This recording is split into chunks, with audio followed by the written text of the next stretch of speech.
పడగొట్టిన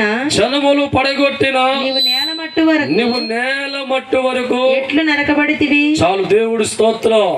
దేవుడితో లూసిపరిచి ఎగబడిపోయిందంట, కింద పడింది. దేవుడి స్తోత్రం అంటే అర్థం చేస్తా మీకు?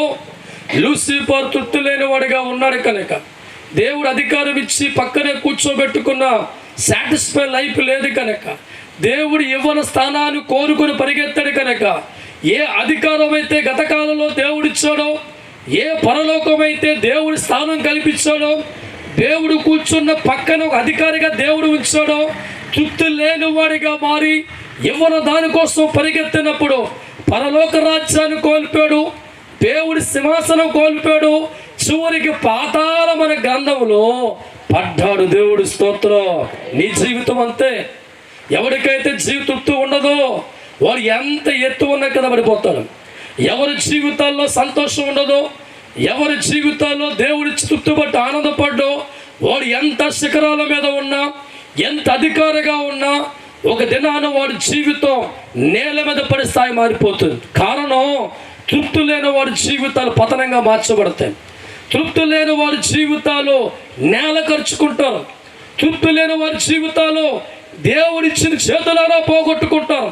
తృప్తి లేని వారి జీవితాలు ఉన్నత స్థలంలో ఉన్నవారు కూడా చివరికి నేల మీద పడతారు. దేవుడి స్తోత్రం. ఈ లూసిఫర్ కూడా పరలోకంలో ఉండే అవకాశాన్ని కోల్పోయాడు, దేవుడితో ఉండే అవకాశాన్ని కోల్పోయాడు, దేవుడిచ్చిన అధికారాన్ని కోల్పోయాడు. చివరికి పరలోకం లేక, దేవుడిచ్చిన అధికారం లేక, దేవుడి పక్క సింహాసనం లేక నేల కంటే దారుణమైన పాతాళం మన దాంట్లోకి పడంట లూసిఫర్. దేవుడి స్తోత్రం. నా ప్రేమైన దైవజనమా, దేవదూత తృప్తి లేకపోతే పాతాళంగా పోయినప్పుడు నువ్వెంత, నీ జీవితం ఎంత? మట్టి మనిషికి ఈ లోకం నీ జీవితంలో దేవుడిచ్చిన ఆనందపడే వ్యక్తిగా లేకపోతే 100 ఎకరాల పొలం కలిగి ఉన్న బిచ్చగాడిగా మారిపోతాం. 50 కాసులు బంగారం కలిగి ఉన్న బిచ్చదానిగా మారిపోతాం. 100 బిల్డింగ్లు కలిగి ఉన్న చివరికి తృప్తి లేకపోతే ఇంకా పరిగెడుతూనే ఉంటావు కనుక సమస్తాన్ని కోల్పోతాం. అందుకే బైబిల్ అంటుంది, దేవుడిచ్చిన దాన్ని బట్టి మనిషి ఆనందించగలిగితే, మనిషి తృప్తి పొందే వ్యక్తిగా మారుతూ ఉంటే, ఆ తృప్తిని దాన్ని బట్టి దేవుని ఆరాధిస్తూ ఉంటే ఆ మనిషి పడిపోడు. మనిషి జీవితంలో కష్టం రాను, మనిషి జీవితంలో బాధలు రావు. వాడికి ఇచ్చిన దాన్ని కళ్ళు కదుకొని దేవా స్తోత్రం అంటాడు కనుక వాడు ఎప్పుడు అపవాది చేతుల్లో పడ్డో, లోకంలో జారిపోడు, దేవుడి చేతుల్లోనే ఉంటాడు కనుక బలమైన కాపుదల వారి కుటుంబానికి ఉంటుంది. సర్వాధికారి దేవుడే వాడికి తోడుగా ఉంటాడు. జ్ఞానం కలిగిన వ్యక్తిగా దేవుడు మార్చుకుంటాడు. అడుగులు వేసుకుంటూ వెళ్ళిపోతూ ఉంటే ఒక్కొక్క అవకాశాన్ని, ఒక్కొక్క మేలుని, ఒక్కొక్క ఆశీర్వాద దేవుడిచ్చి అనుకున్న దానికంటే ఉన్నతమైన పాత్రలో వారి జీవితం ఉంటుంది. దేవుడి స్తోత్రం. ఎన్ని నీవు కలిగి ఉన్నా మనసులో తృప్తి కలిగి ఉన్నావా? మనసులో తృప్తి కలిగి ఉన్నావా? ఎన్ని నీవు కలిగి ఉన్నా మనసులో తృప్తి కలిగి ఉన్నా, మనసులో తృప్తి కలిగి ఉన్నా. అప్పట్లో 1000 సంపాదిస్తే 10,000 పరిగెత్తులు ఉన్నారు. అప్పుడు కొడదాం.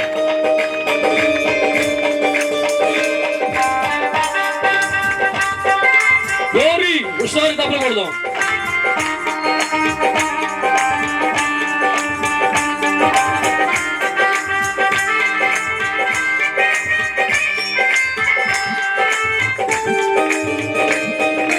దేవుడి ఇచ్చిన దాన్ని బట్టి నీవు ఆనందించే వ్యక్తిగా ఉన్నావా? అవునా? దేవుడు నీకు ఇచ్చిన దాన్ని బట్టి ఆనందిస్తూ ఉన్నావా? ఆది దంపతులే దేవుడు ఇచ్చిన వాటిని, ఆది దంపతులే దేవుడు ఇచ్చిన వాటిని తృప్తి పడలేదు. లోకము వైపు చూసి తృప్తి పడలేదు. లోకం వైపు చూసి సాతాను చేతులలో పడిన వాడిగా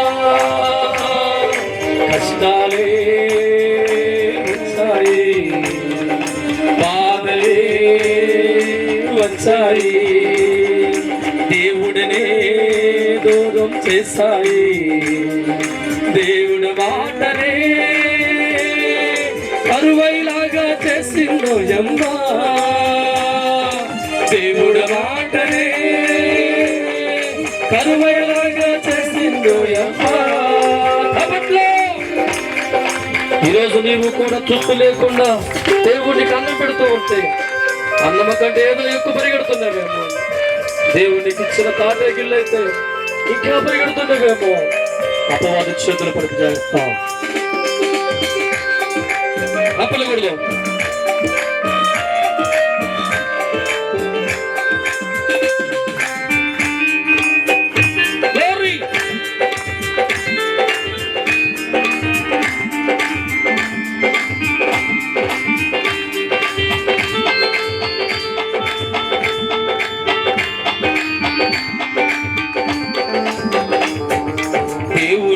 కలిగి ఉన్నా గాని లోకాన్ని వెతికేవారు ఎందరో.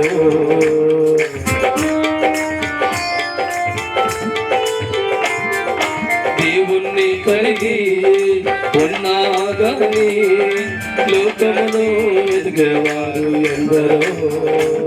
నీ దేవుడు నిన్ను దీవించాలని, నీ దేవుడు నీకు మేలు చేయాలని, నీ దేవుడు నిన్ను దీవించాలని, నీ దేవుడు నీకు మేలు చేయాలని ఆశీర్వాదములే పట్టుకొని నీకెదురుగా రావాలని, ఆశీర్వాదములే పట్టుకొని నీకెదురుగా రావాలని అడుగులు వేసుకుంటూ వస్తూ ఉండగా నీ మార్గములో నీవు తప్పి ఉన్నవే. అడుగులు వేసుకుంటూ వస్తూ ఉండగా నీ మార్గము నీవు తప్పి ఉన్నవే. ఇవ్వాలని మనసు దేవుడికి ఉందా, అందుకునే రుణము నీకుందా. ఇవ్వాలని మనసు దేవుడికి అందుకోవాల మనసుందా. హల్లెలూయా. పూడి గుడిసెలో ఉండి కొన్ని సంవత్సరాలు ప్రార్థిస్తూ ఉంటాయో తెలుసా, ప్రభువా వర్షం వస్తే కారిపోతున్నాయా, నాకు ఒక చిన్న బిల్డింగ్ అని ప్రార్థిస్తూ ఉంటావు. నీ ప్రార్థన విన్న దేవుడు తెద్దామని ఎదురు చూస్తూ ఉంటే నువ్వు పక్క మార్గం వెళ్ళిపోతావు. దేవుడి స్తోత్రం. అయ్యా నా జీవితంలో చాలా పేదరికం ఉంది, ఉద్యోగం లేవు, ఈ ఉద్యోగం వస్తే పేదరికం పోద్ద ప్రభా అని ఎన్నో సంవత్సరాలు ప్రార్థిస్తూ ఉంటే నీకు ఉద్యోగం దేవుడు పట్టుకుని తెచ్చే లోపు ఉద్యోగం రాదేమో భయపడి పక్క మార్గం వెళ్తావు. దేవుడి స్తోత్రం. ఇలాగ చాలా మంది జీవితాలు కార్యం చేయమని ప్రార్థిస్తారు కానీ దేవుడు తెచ్చే సమయం తృప్తి లేక అప్సైడ్ మైండ్గా మారి అనేక మార్గాల్లో జీవితాలు గొప్పగా మార్చి ఉద్దేశం పరిగెత్తి ఉన్నయన్నీ పోగొట్టుకో చాలా మంది. దేవుడి స్తోత్రం. అందుకే దేవుడి వాక్యం ఉంటుంది, దేవుని కలిగిన వ్యక్తి జీవితాల్లో ఉండవలసింది తృప్తి కలిగిన మనస్తత్వం. నీ దేవుడు సమర్థవంతుడి కనుక, నీ దేవుడు శక్తివంతుడి కనుక, నీ దేవుడు బలవంతుడి కనుక, పెంట కుప్పలతో రాజులు చేసే దేవుడి కనుక, అసాధారణమైన కార్యాలు సాధ్యమ చేసే దేవుడి కనుక, నిజముగా నువ్వు నమ్మి కలిగిన వ్యక్తి అయితే నీ పూడి గుడిసెలో నువ్వు దేవుని ఏం చేస్తావంటే స్తోత్రం ప్రభా అంటావు. దేవుడి స్తోత్రం. అదే నీ గుండెలో నమ్మకం లేకపోతే తాటే గుడిసు మారుద్దంటావా? దేవుడు బిల్లు అని చెప్పి యువన దోష కోసం పరిగెత్తి అక్కడక్కడ అన్ని తాకడ పెట్టి ఒక 10 లక్షలు తెచ్చి బిల్డింగ్ కట్టి చుట్టాల మధ్య బంధువులు పిలుచుకొని కేరింతలు అడుగు పెడతావు. దేవుడి స్తోత్రం. ఒక 10 రోజుల తర్వాత మొదలవుతుంది వడ్డీ. 10 రోజుల తర్వాత ఎక్కడ అప్పులు తెచ్చేవారు లైన్ కడుతూ ఉంటారు. ఎత్తావా సత్తావా 10 అడుగుతూ ఉంటారు. చివరికి మనశ్శాంతి పోతుంది, ఆనందం పోతుంది, సంతోషం పోతుంది. సంతోషం ఇంట్లో అడుగు పెట్టావు కానీ సుఖం లేకుండా గడుపుతూ ఉంటావు. ఎవరు వస్తారో తెలియక బాధపడుతూ ఉంటావు. చివరికి నువ్వు అప్పు చేసి కట్టుకున్న ఇంటికి వడ్డీ 10 లక్షలు తెస్తే 20 లక్షలుగా ఉంది. దేవుడు స్తోత్రం. ఇల్లమ్మినా నీ బాధలు పోవు. ఏ ఇల్లు కోసం అయితే దేవుడు ఇవ్వకుండా పరిగెత్తి అప్పులు చేసి కట్టుకున్నావో 10 లక్షలు 20 లక్షలు అవుతుంది, ఇల్లు పోతుంది. జీవిత కాలం అంతా అప్పులు తీరుతూనే ఉంటావు. నలుగురు కష్టపడుతూ ఉంటే దేవజనమా అప్పులకే వెళ్ళిపోతూ ఉంటుంది. నువ్వు అనుకుంటూ ఉంటావు దేవుడు ఇచ్చేదాకా ఓపిక పట్టలా. దేవుడి స్తోత్రం.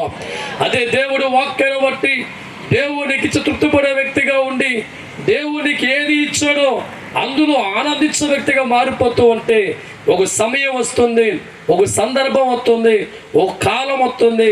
ఆ కాలం వచ్చే వరకు కూడా దేవుడి చేతుల్లో ఉండి దేవుడిలో ఉండి నువ్వు కన్నీరుతో ప్రార్థించుకు వెళ్ళిపోతూ ఉంటే శక్తి దేవుడు నీకు ఇస్తాడు, సామర్థ్యం దేవుడు నీకు ఇస్తాడు. నువ్వు ఏదైతే ఇల్లు కోరుకుంటున్నావో, ఏదైతే అలంకరణ కోరుకుంటున్నావో, ఏది ధనము కోరుకుంటున్నావో, ఏదైతే నువ్వు కోరుకున్నావో అవన్నీ కూడా దేవుడు నీకు ఇస్తాడు. అలా ఇచ్చే వరకు కూడా దేవుడు అన్నాడు నీకు ఇచ్చిన తృప్తిపడి ఆరాధించు. నీకు ఇచ్చిన దాన్ని బట్టి తృప్తిపడి దేవుడిని ఆరాధించు.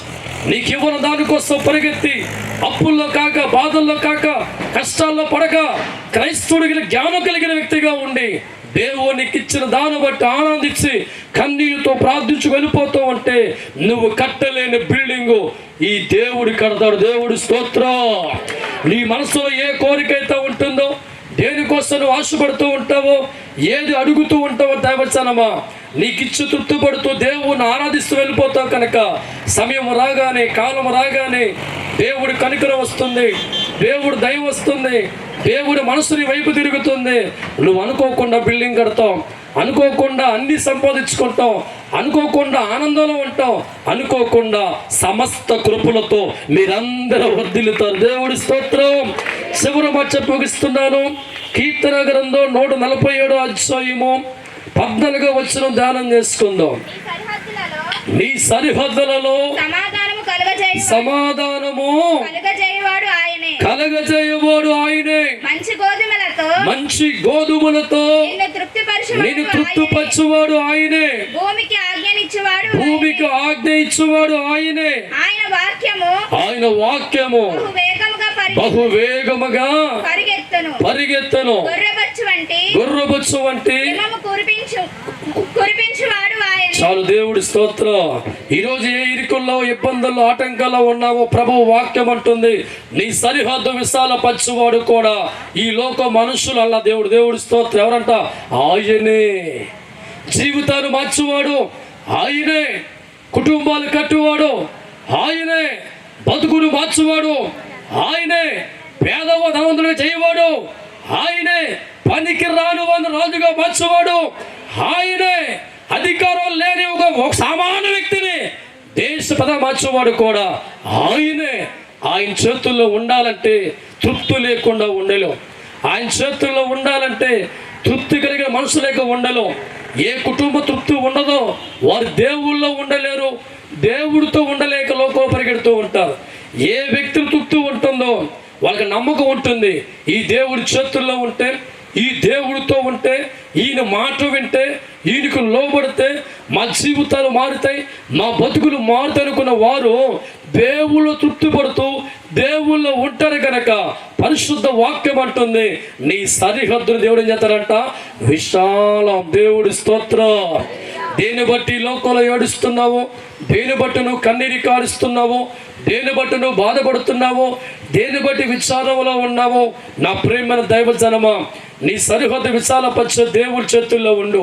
నీ బతుకుని దీవించే దేవుడి చేతుల్లో ఉండు. తొందరపడి నిర్ణయాలతో దేవుడి చేతుల్లో బయటకు వచ్చి నీకెవరు దాని కోసం పరిగెత్తి కష్టాలు తెచ్చుకునే వ్యక్తులు కాకుండా ఓపికతో దేవుళ్ళు కనిపెట్టి ఆయన చేతుల్లో ఉండి ప్రస్తుత కాలానికి ఇచ్చిన ఆ అన్నం బట్టి, ఆ ఆకుకూర బట్టి, ఆ తాటే గుడిచును బట్టి, ఆ పెంకిడిల్ని బట్టి సాటిస్ఫై అయి పొందుకొని అందులో ఉంటూ దేవుని ఆరాధించి వెళ్ళిపోతూ ఉండు. 1 సంవత్సరం తిరిగే లోపే నీ తాటే గుడిసి కనబడదు. ఆ ప్లేసులో చక్కని బిల్డింగ్ వస్తా. దేవుడి స్తోత్రం. హల్లెలూయా. నువ్వు అనుకున్న ప్రైవేట్ జాబ్ నీకు ఉండదు, గవర్నమెంట్ జాబుల్లో ఉంటాం. సంతానం లేక నువ్వు ఏడో గంపెడి పిల్లలతో నీవు ఉంటాం. నీ కుటుంబ సమస్యలు ఉండవు, ₹4 చూసే వ్యక్తిగా మారిపోతాం. ప్రతి ఒక్కరి కుటుంబంలో ఆనందిస్తూ ఉంటాం. దేవుడు వారి కుటుంబంలో ఉంటాడు కనుక, వారి జీవితంలో ఉంటాడు కనుక, వారి బతుకులో ఉంటాడు కనుక వారు వెలిగించబడతారు, వారు దీవించబడతారు. కొన్నాళ్ళు వారు చూసిన వారందరూ కూడా ఇలాగైపోయిన దేవుడి స్తోత్రం.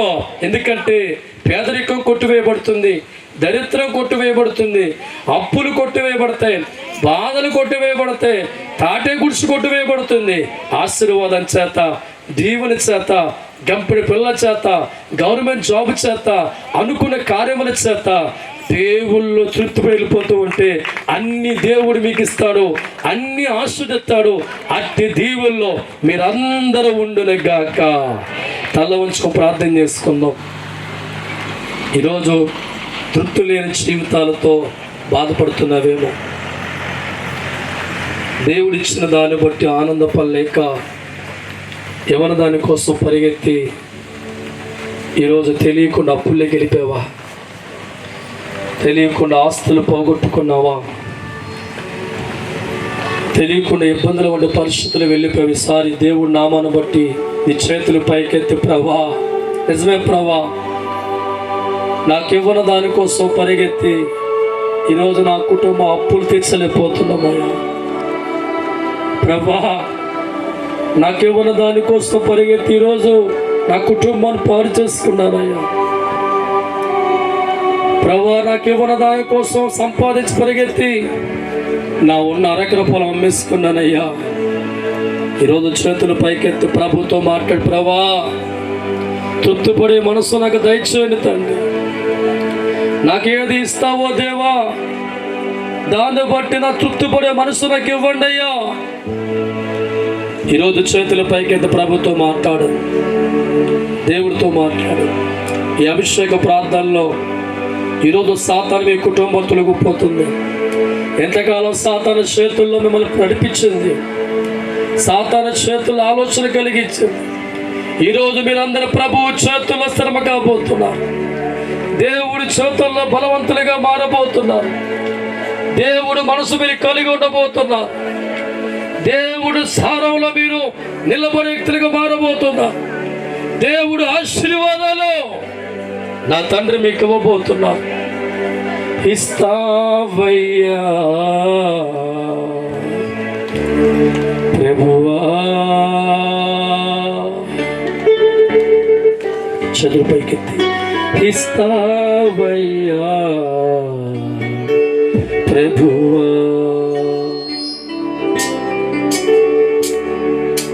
నాలాంటి పేదవాడిని నీ సేవకుడిగా మార్చిన దేవా, మార్చిన దేవా. చేతులు పైకి ఇస్తావయ్యా ప్రభువా, ఇస్తావయ్యా ప్రభువా. చేతుల పైకెత్తి దేవుడితో మాట్లాడు. అయ్యా ఈ చేతుల్లో ఉండాలి ఆశపడుతున్నారు, తను దీవించు ప్రభు అని ప్రభుతో మాట్లాడు.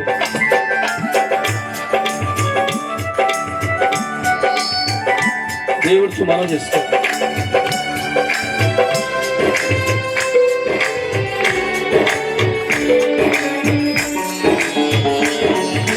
గొర్రెలు కాసే దావీదు ఒక్కసారి కన్నులెత్తి చూడుమా,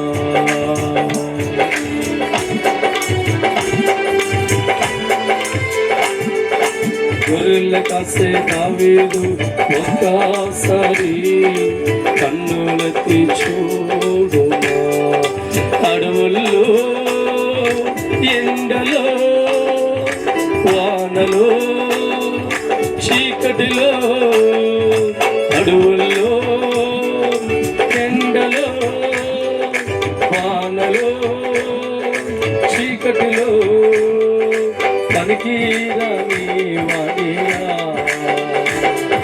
పనికిరాని వాడిగా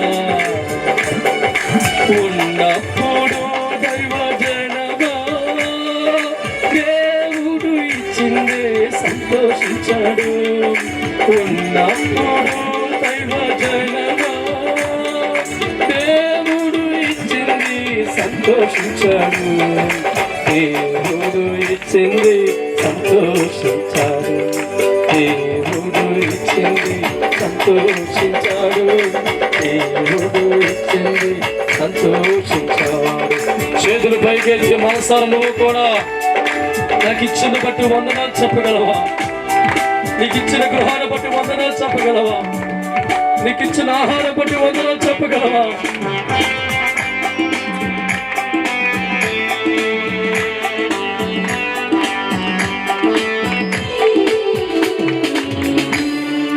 లేమిలో కూడా దేవుణ్ణి బట్టి దేవానికే స్తోత్రము అన్నాడులే.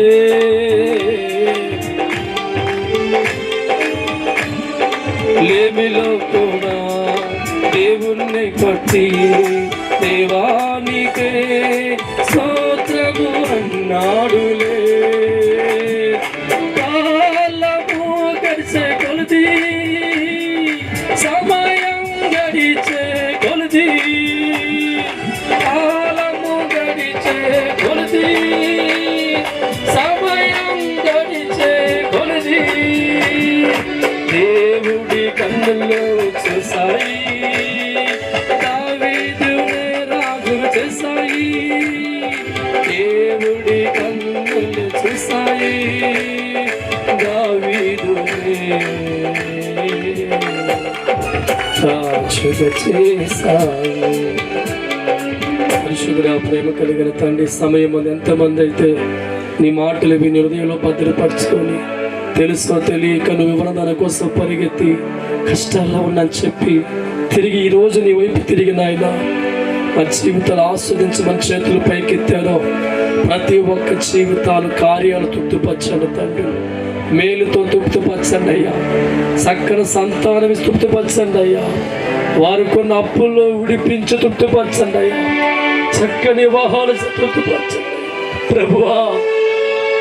మనుషులు చూసి వచ్చిన వారు కాదయ్యా, నీ మాట నమ్ముకుని ఆధారం చేసుకొని ఈ ప్రాంతం అభిషేక ప్రార్థన పెట్టి ఉండగా నిన్ను ఆధారం చేసుకుని వచ్చిన వీరందరూ కూడా సకల జయాలతో, సకల మేలుతో, సకల అద్భుతాలతో సదాకాలం వీరందరినీ ఆస్వాదించునుగాక, దీవించునుగాక, మేలు జరిగించునుగాక, వారికి అద్భుతం జరుగునుగాక, అన్ని విషయాలు సాక్షులుగా ఉండునుగాక.